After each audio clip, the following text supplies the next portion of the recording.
Hello, and welcome to Ethics and Leadership, where today we're going to move on from libertarianism, which I suggested was extremely far away from where we started with Aristotle, and in some ways we're going to make a full loop back to the beginning of the course, because we're going to explore Martha Nussbaum's capabilities approach to justice, which draws a lot on Aristotle. Woo! So my original thought for starting this lecture was that since we were focused on the capabilities approach, I would start off by showing you some of my own special capabilities. But the more I thought about it, I'm not particularly capable. I mean, I can't do a yo-yo. And those little boards that have the balls attached, I'm a failure. I'm a failure at those. I think I might be an incapable person. Tear. Okay, in any case, with that noted, let's go on and talk about Martha Nussbaum and the capabilities approach to justice, because the good news is I don't really need either one of those capabilities in order to live a full human life. So, as with many of the other philosophers that we've looked at, Nussbaum doesn't start by articulating her own positive view of justice. Rather, she starts by criticizing the views that have been put forward by others. So she takes on a little bit of the social contract approach, which we've seen in the past, and she takes on, surprise, surprise, utilitarianism, which, has taken its share of the beatings in contemporary arguments about justice. But in part, that's because it has such a definitive influence over contemporary economics, which influences how people actually do think about justice. So, I don't think it's unfair to do it that way. It's fine. So where does Nussbaum start out her criticism?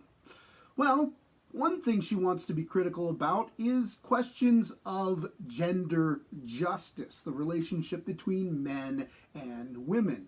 And we've seen this raised before, even inside the liberal social contract tradition, as Mary Wollstonecraft suggested that the liberal social contract tradition had not paid sufficient attention to women and women's issues of justice. Here, Nussbaum overlaps significantly with Wollstonecraft in picking out one of the reasons that this is. Both Nussbaum and Wollstonecraft suggested that one of the problems with the social contract position was that it makes a fundamental distinction between public ethics and private ethics, and as a matter of fact only recognizes that public sphere as the proper place for discussions about relations of power and justice. Social contracts, after all, are agreements that individuals make about how they're going to relate to each other in public. And so there's an assumption that there is this other part of their lives, this private part of their lives, which will be left up to themselves and is not an area where justice is actually in consideration. One of the areas that's typically been kept as one of those non-public areas, a private area, is the family. But it also happens that relations internal to the family have a lot to do with gender justice. So who's expected to take on which roles internal to a family? Is the mother supposed to care for the children and domestic issues? Are women better suited for, in fact, a life entirely internal to that private area, whereas men are supposed to go out into the public area and earn money and such? Well, if this sphere is kept out of public dialogue about justice, then we don't ever get to criticize the relationships that people have internal to this institution of family. And this seems problematic if the relations internal to the family end up being fundamentally unjust. So The social contract tradition has not gone far enough in paying attention to gender justice, especially because it's focused too exclusively on areas that it has conceived public areas and has excluded personal relations and the family from those considerations. No doubt, Nussbaum wants to go further than Wollstonecraft in her own criticism of family roles. If you remember back to Wollstonecraft, Wollstonecraft did want to complain about the relations internal to the family because she felt that women were trained to be too attentive, too focused on outward appearance, and too driven by emotion. But Wollstonecraft, for the most part, maintained traditional roles for the participants in the family, where she held that women, in fact, had an obligation in their lives to get married at some point, and then had an obligation to have children. In contrast, Nussbaum actually wants to claim and celebrate a role for emotion in the female and male life. So instead of accepting that reason versus emotion, mind versus body dichotomy that Wollstonecraft did end up accepting, Nussbaum wants to challenge it and suggest that moral psychology is just more complicated than that. Now, in doing this, she actually appeals to Aristotle, who in his own treatment of gender or sexuality employed kind of a strong distinction between these two.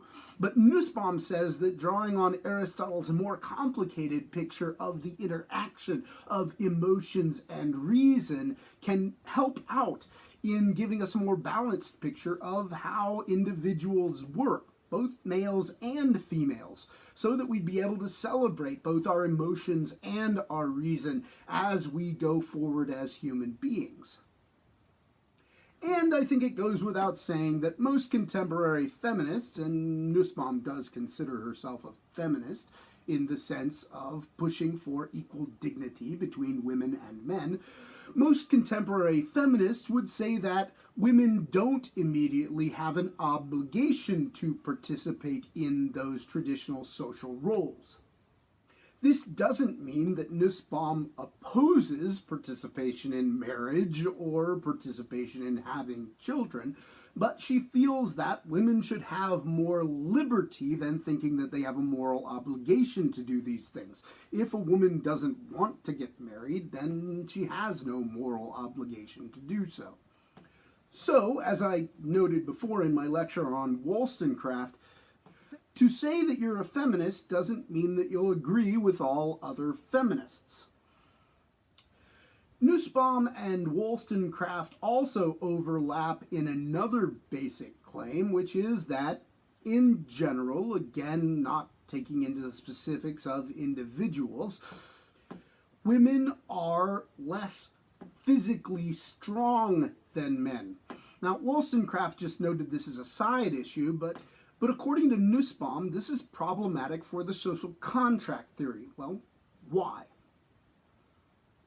We can understand a little bit if we go back to Rawls, and Rawls' contention that in order to get a just social contract, it needed to be an agreement among equals, at least equal in some significant sense.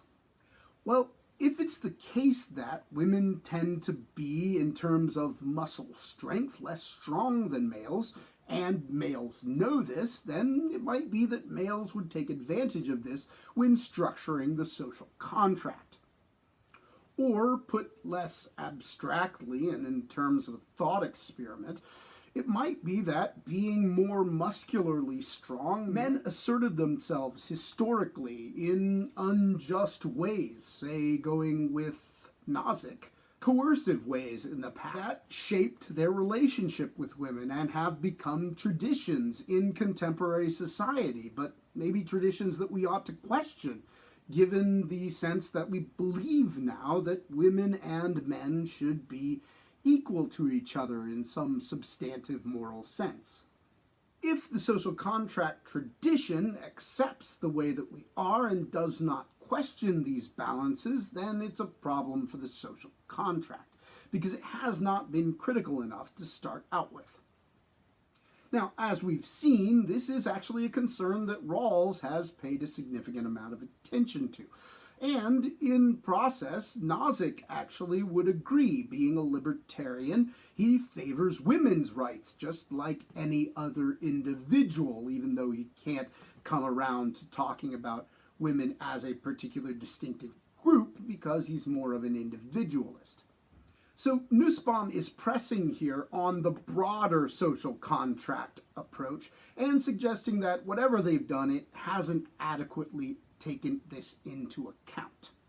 A second area that Nussbaum wants to criticize the social contract tradition about concerns the rights of people with disabilities. Well, if you go back to Hobbes and say in Hobbes's State of Nature, you remember that everybody was selfish and killing each other, and that Hobbes had assumed from the beginning that people were roughly equal in power, at least in their power to kill each other, and that this is what would eventually spring people into action as soon as they developed their fear and allowed their reason then to calculate out the best way to move forward to create the society. But we asked, even at that time, what happens if you're a disabled person in Hobbes's society? And the answer seems to be nothing good. So if you weren't actually born with the power to kill other people, or were born with a significantly diminished power to participate in the competition of the state of nature, there's very little reason to think that anybody else would care about it. Being egoists, people would most likely just kill you and move on with their lives. And according to Hobbes, in the state of nature, there would be nothing immoral about this. So why, we might ask, once they've decided to actually calculate out the social contract, would they decide at that point to start paying attention to people with significant disabilities? This problem persists into later versions of the social contract, just in different ways. So take, for instance, Locke, who gave up the idea that people had equal powers in the state of nature and rested their moral status with their function of reason, being able to grasp the natural law and thus understand the moral rights of people around them. Well, at that point, what are we going to do with people who have disabilities that don't allow them to develop into fully rational beings? People who are able to actually understand, say, the natural law, even some people who are unable to care for themselves, much less recognize the rights of other people. Again, Locke seems to have no provision for this. And as we go on, even with Rawls, who was extremely sensitive to some forms of inequality in the society, he bases participation in the social contract upon the rationality of the people that are involved. Everyone who goes behind the veil of ignorance has to be a person who is capable of ideal rationality, that kind of abstraction of self down to the basic human being. Rawls actually makes the side comment at one point that how to deal with people with severe mental disabilities is not a question of justice. He locates it as a different kind of social obligation, but not one that has to do with those fundamental rights that we were talking about when we talked about justice. Well, says Nussbaum, this is not adequate. We need a system of justice that actually pays attention to disabled persons and their particular needs. This can't be an issue that we put on the back burner. Another issue that Nussbaum raises is the question of global justice. So from the beginning, going back to Hobbes, the social contract tradition was a tradition that focused on the agreement made between particular people in order to construct one society. It was not an account of what human nature was across all societies, similar to what Aristotle had developed or the natural law tradition had developed. For Hobbes and for Locke, even when you had set up your own particular government and your own particular society, that society would exist in a kind of state of nature with all other societies. So assuming that other people had gotten together and negotiated their own social contracts, for Hobbes, we shouldn't assume that the social contracts of different people are going to be the same. And everybody basically as nations are still in a war of all against all for significant power. Now Locke is in a somewhat better position because he recognizes natural human rights, at least, and those you would think would in fact apply across culture. But within the social contract tradition, there remained a level of what we might call cultural moral relativism. The idea that different cultures could in fact create their own social contracts and maybe should be respected in the particular social contracts that they decided to set up. And this led to the idea that there was a moral obligation not to interfere in other societies. Well, again, Nussbaum says this is just not morally adequate. This is not an abstract question for her. She's actually participated in some arguments at the United Nations about how to address issues of global justice. To take one example, there was a question about whether the United Nations should be bringing malaria drugs to a particular area in India.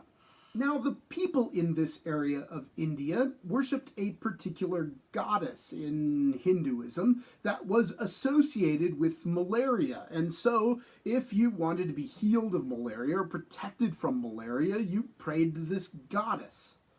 Well, some moralists claimed that this was an area where the United Nations should not intervene by bringing in anti-malaria drugs. Because if they brought in those drugs, and if those drugs were more successful than the gods of the people, that would change how the people worshipped. And this would be an infringement upon their own control of their own lives. Nussbaum utterly rejected this line of reasoning. Instead, she favored a moral system that had a more robust concept of human nature. So rather than see this as an issue of differing social contracts in differing societies, Nussbaum saw it as an issue of universal justice grounded in a substantive account of human nature, something more like what Aristotle had in mind. Finally, for Nussbaum, there's the issue of animal justice. So if we go back to the account of people with disabilities, and we recognize that some people with disabilities don't develop the intellectual capacities to participate in a social contract, this is also ever the more true about most animals that we deal with. Much of the Western tradition of morality, which is focused on rationality as a grounding for moral status, has, as we suggested when we looked at utilitarianism, had problems dealing with animal ethics and the idea of something like animal rights. So even questions so basic as why are we not allowed to torture animals, to inflict pain needlessly just because we want to upon animals have been problematic in this tradition. In a famous and famously insufficient effort to argue this, Immanuel Kant argued that inflicting unnecessary suffering on animals for fun would actually distort us in the ways that we reacted to other human beings. But other than that, he couldn't really come up with a reason, because if it wasn't human-centric, then there really wasn't a reason to pay attention to it. So, Nussbaum suggests we need a better account of animal ethics, and maybe coming up with an account of animal nature would allow us to do this. Now, Nussbaum had those critiques of the social contract tradition, but in many ways she's actually more friendly to the social contract tradition than she is to utilitarianism. Because at the end of the day, she will appreciate what the social contract tradition says in terms of aiming for a basic equality of something like dignity or rights, even though she thinks that there are problems with how it's gone about that and the account of dignity and rights that the social contract tradition has produced. Utilitarianism, in contrast, she really thinks is problematic. Her problems here start in the same place that Rawls's did.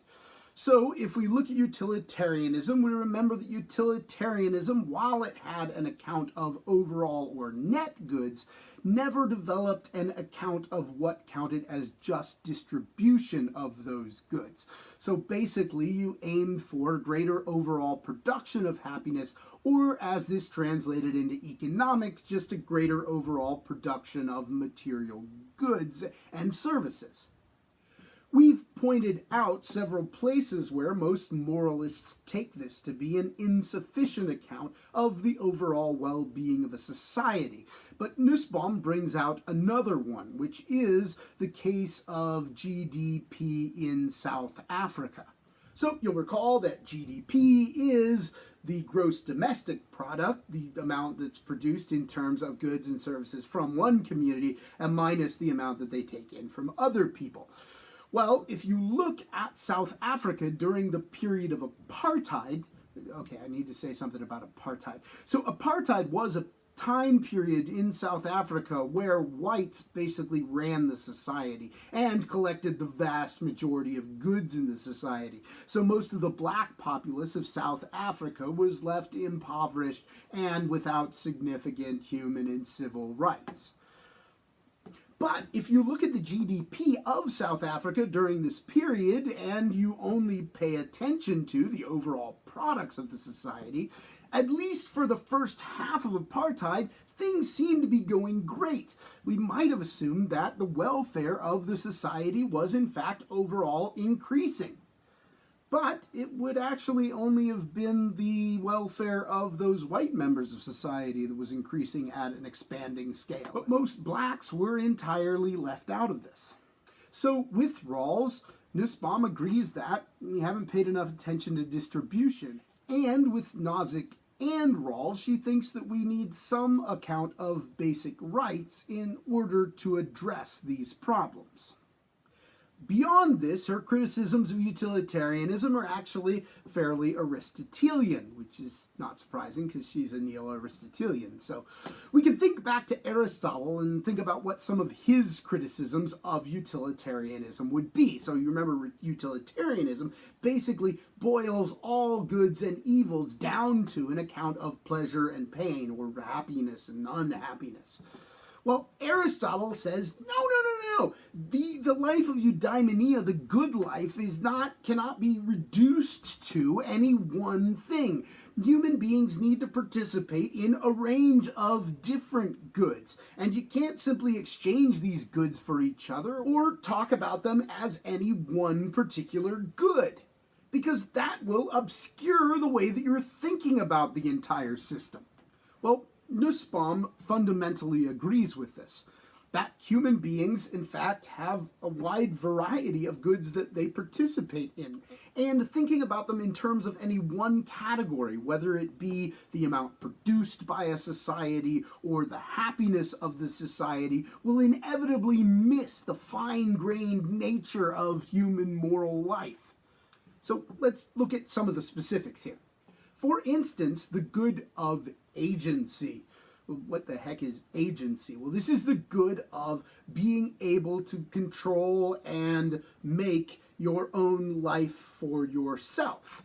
And Nussbaum says this isn't simply reducible to, say, happiness or sadness or pleasure or pain, although it's true that most people prefer to be able to make decisions for themselves. Let's imagine a system where there were trade-offs so that, in theory, we'd create enough happiness that you wouldn't be worried about your agency anymore. So let's say that I put you into a system. I come in and I attach your brain to a system that just pushes endorphins into your brain like all day. So all that you do is you just lay on a couch like feeling good the entire time, feeling like, I guess, although I'm sure that none of you have ever partaken in alcohol, but maybe you just maintain a constant buzz the entire time. And I can get this machine to where it controls that so that you're just always in that state perpetually.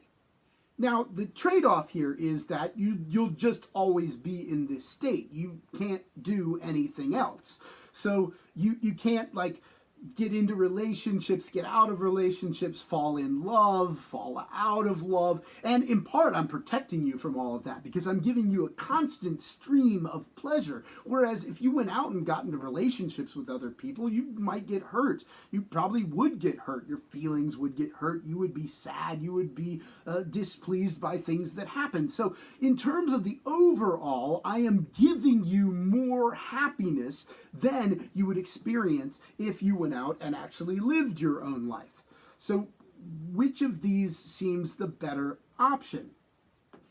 Well, Nussbaum thinks, and I think most philosophers think, that our reactions to this, our moral intuitions, are that it'd be better to actually have control of your own life, even if overall that does not make you as happy.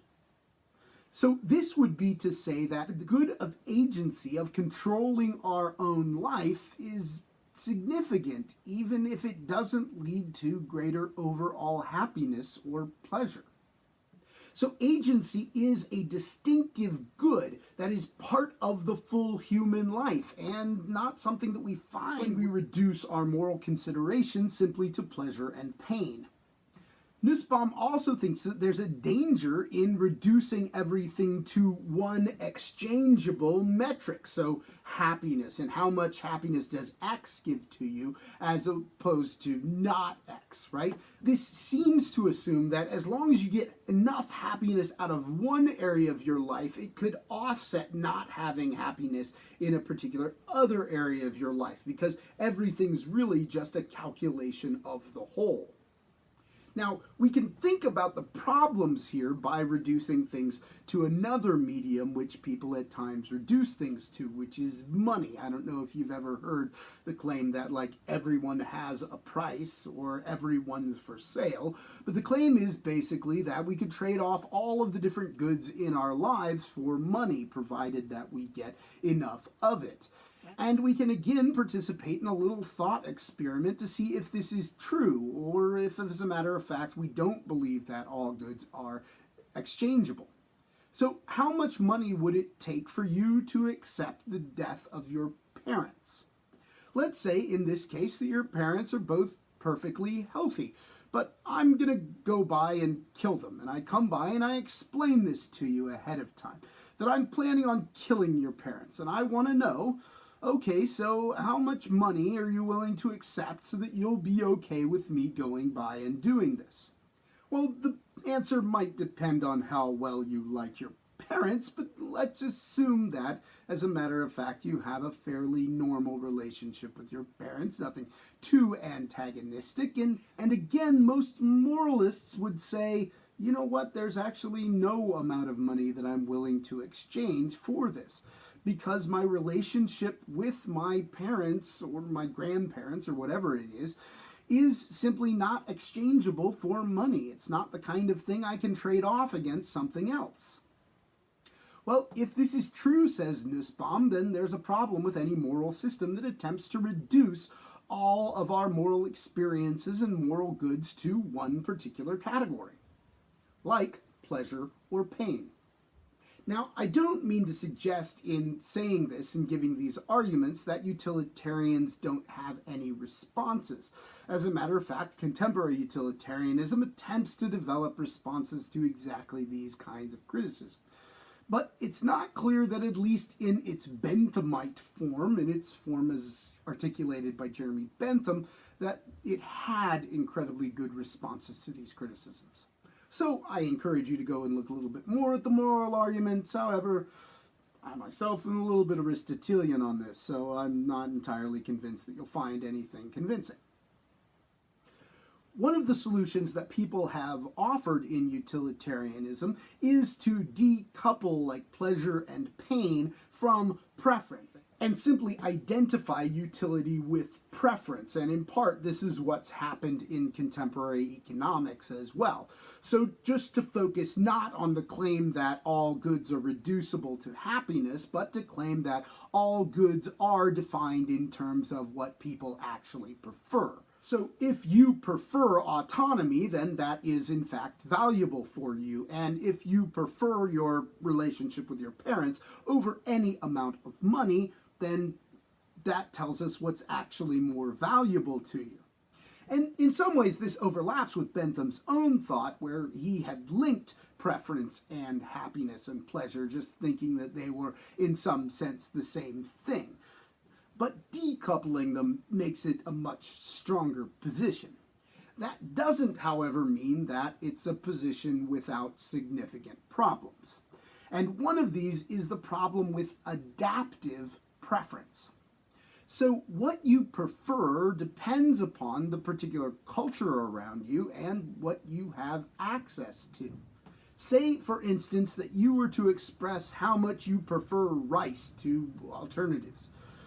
Well, probably you wouldn't say a lot because, in American culture at least, rice seems like something that's usually kind of bland. I mean, it might have like butter and there are all sorts of ways. We could spice up your rice, but in general, like a pizza is a much better option. But imagine that we go to someone in the developing world who doesn't actually have access to all of those other things, and they are asked to express their preference for rice. And it might be that rice is actually much more filling than other particular things. And so they might express that they prefer rice a great deal. But how should we assess your preference in relation to their preference? Because it seems that you're not actually talking about exactly the same thing. You're talking about the same object, but in very different material contexts. It turns out that people adjust their own preferences to their own possibilities.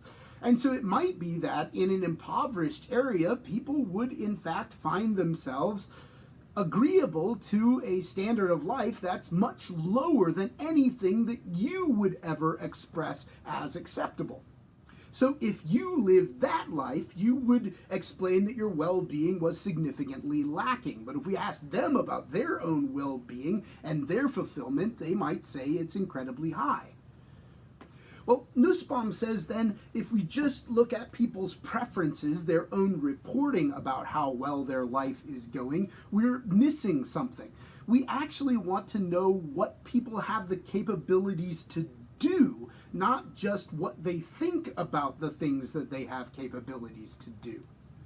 Because it's only when we look at what they're actually capable of in their own material circumstances that we'll be able to come across any measure that we can use across different societies. Preferences just don't do it. Now, I don't know if you noticed, but I just brought up the $10 word, $20, $100 word, this very, very expensive word in this lecture, which has to do with capabilities, because we're talking about the capabilities approach to justice. Now, the capabilities approach didn't start with Martha Nussbaum, nor is it exclusively her theory.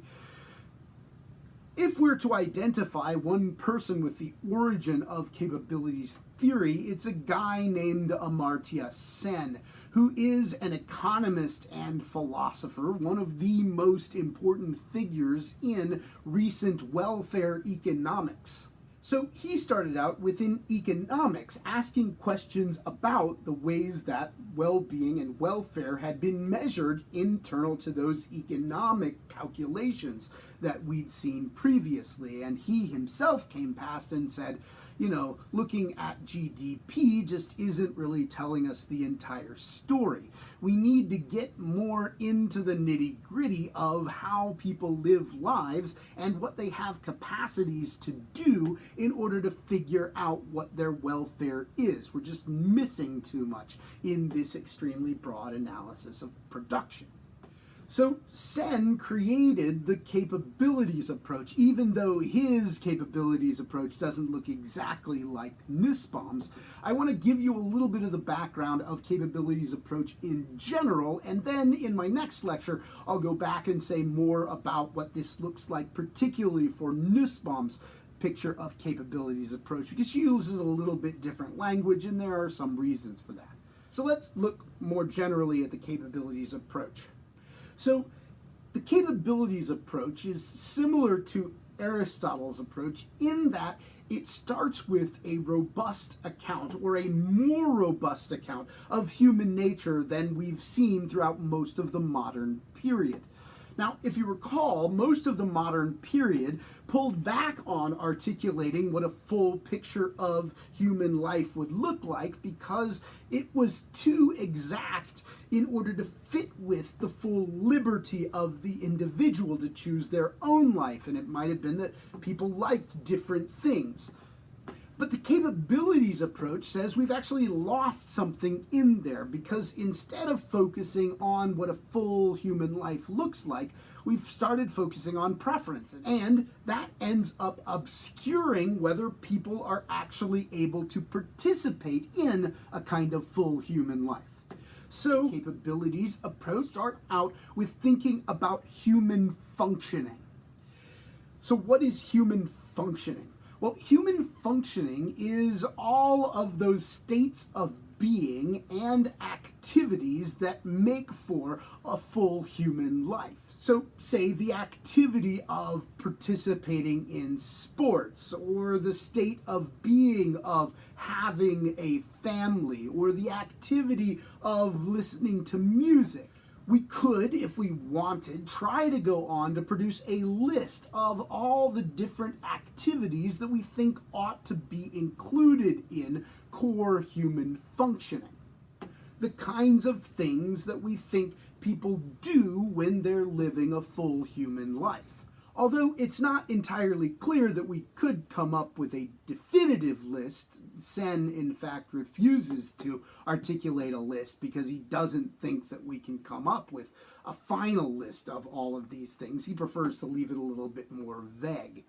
And just about everybody who even tries to create a list leaves it at a general level, so they're not going to tell you, like, which type of music you have to listen to, because the capabilities approach still wants to recognize some of the goods to freedom and liberty that have been recognized in the liberal tradition as we come along.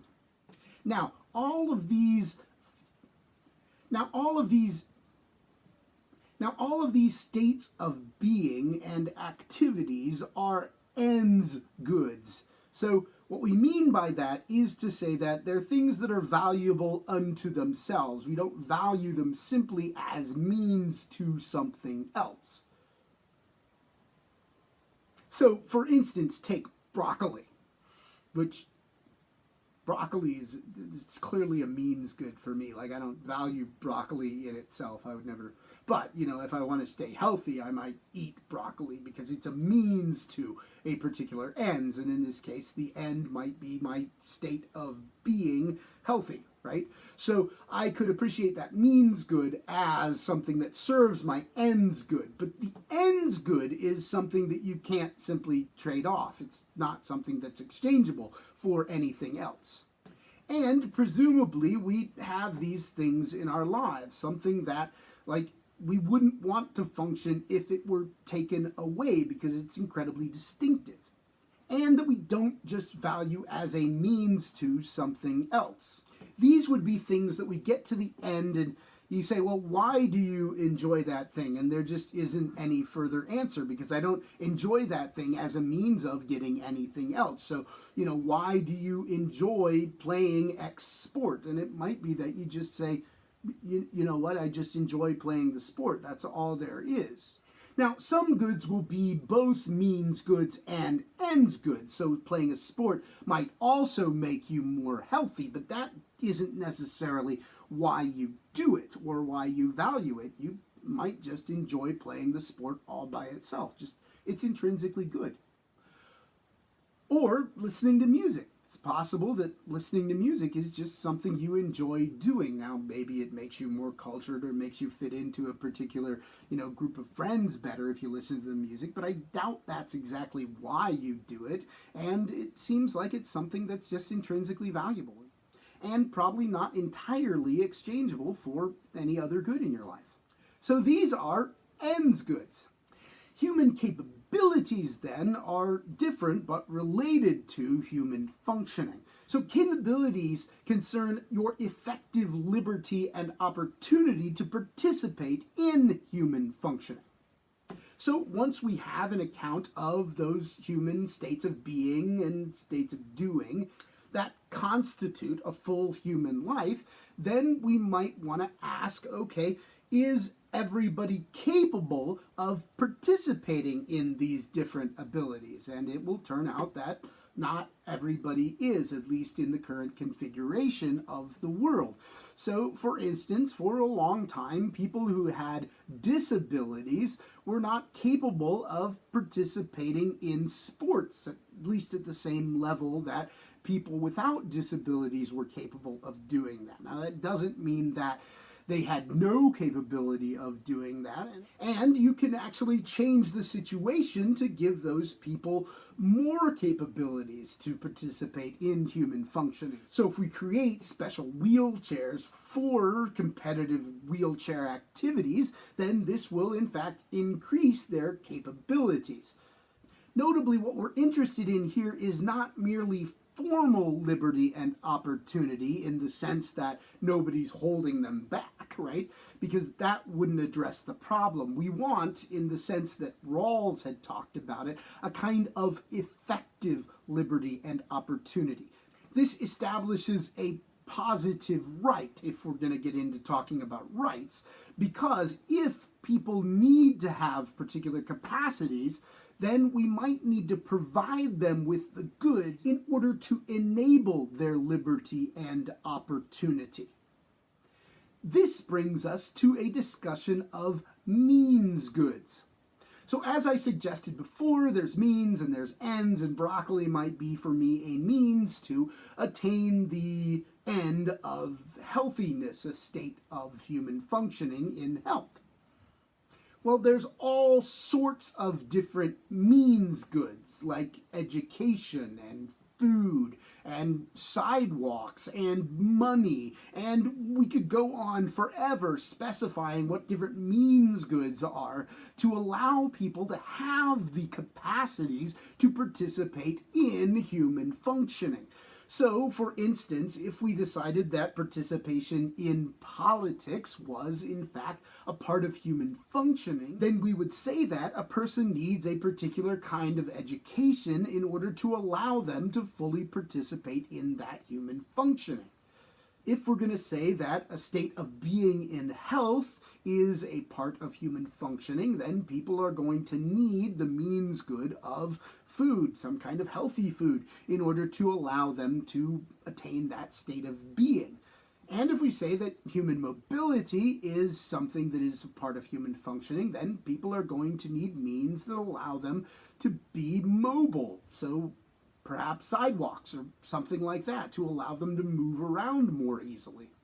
Now, a problem that many capacity theorists have had with the liberal tradition is that it's focused explicitly on rights rather than articulating what a human life looks like.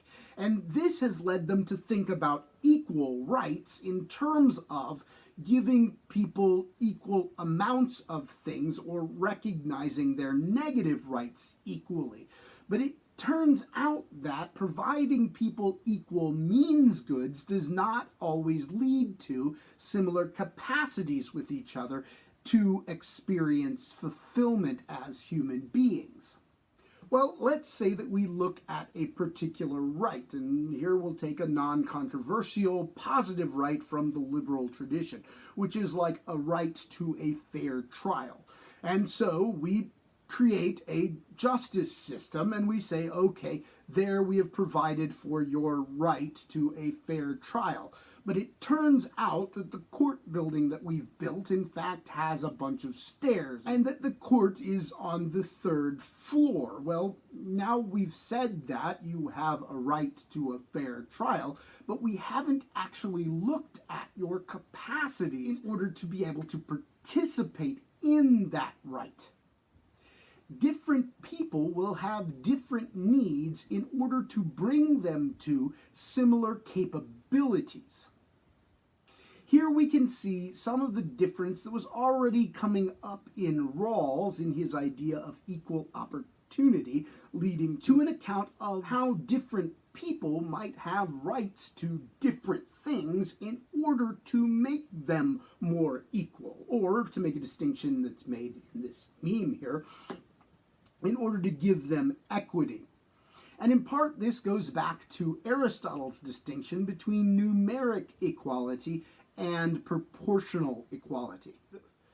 The liberal rights tradition, says members of the capability approach, focused too much on universal rights and tended to produce then an account of numeric equality because everybody had the same rights.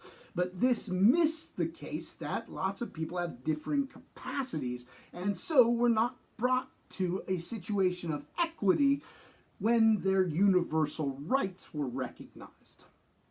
Now, the principle of proportion that's being used here then is not Aristotle's principle of proportion, where he would have said that goods are due to people in relation to their own excellence at some activity. Rather, the suggestion is that goods are due in proportion to people in as much as they need in order to actualize their capacities. In this, there is some overlap between the capabilities approach and the Marxist account of justice, which took need into account. As we'll see with Nussbaum, Nussbaum does not want to go all the way to a form of Marxism in order to get this account of the capabilities approach off the ground, and she has some affinities to the liberal tradition itself, but there are still overlaps, just as there were between Marx and Aristotle, because Marx thought that people, in order to live fulfilling lives, ought to be able to participate in a wide range of creative activities to be expressive human beings. So capabilities theorists want us to be able to see the conversion factor that's at stake for individual people figuring out what's necessary in order for them to reach levels of human functioning. The conversion factor is what it takes to move from particular goods that are provided to a person to their actual human functioning. So if a person is generally able-bodied, not suffering from any specific pain from movement and such, then they will be able to convert stairs into full human functioning fairly easily. But if you're in a wheelchair, or if you suffer from debilitating pain when you flex your legs, then it'll take a lot more to convert stairs into fulfilling human activities or states of being. However, you note if we put down a ramp, then it actually equalizes the capabilities of the person in the wheelchair and the able-bodied person, because both of them can use this means good as something that enables their capabilities to have full human functioning. Now, conversion factor obviously has to do with innate physical capabilities, but it could also have to do with other things, like, for instance, culture. So, for instance, access to sanitary pads for females. Well, it might be that in a very open culture, we could in fact make these just publicly available and people could come by and grab them. So in some cultures, just making these publicly accessible would lead to a fairly high conversion factor for people being able to use those in their own lives. But if we have a more repressed society, a society where people giggle all the time, if you bring up the issue of sanitary pads, don't think I didn't see you doing that, then it might be that the culture actually takes down on how much people are able to convert these into being useful things for their own lives. And it may be, in fact, that we could enable people in both of these societies by making these accessible, but in more private areas than they're accessible otherwise. Okay, so in this lecture, I've introduced you to what are some of Nussbaum's complaints about the social contract theory and the utilitarian theories of justice that came before. I haven't said much about Nozick. In some senses, I think that the capabilities approach and the libertarian approach end up so different in their starting points that it's hard for them even to gain traction in arguments against each other. You'll recall that for Nozick, we start out so separate from each other that we just immediately have these rights to autonomy. Whereas if you start with Aristotle and an account of the fulfilling human life, then you probably include the fact that humans are social at the very base of your moral theory, and certainly Nussbaum does. But I've introduced you to her criticisms of utilitarianism and the liberal social contract tradition. And I've introduced you to some of the basic ideas of a capabilities approach, although not all of those will function in Nussbaum's system because she's got kind of a distinctive approach to capabilities. So in the next lecture, we'll come back to Nussbaum's particular approach to capabilities and justice, and we'll look at her thought. So, see you in a minute.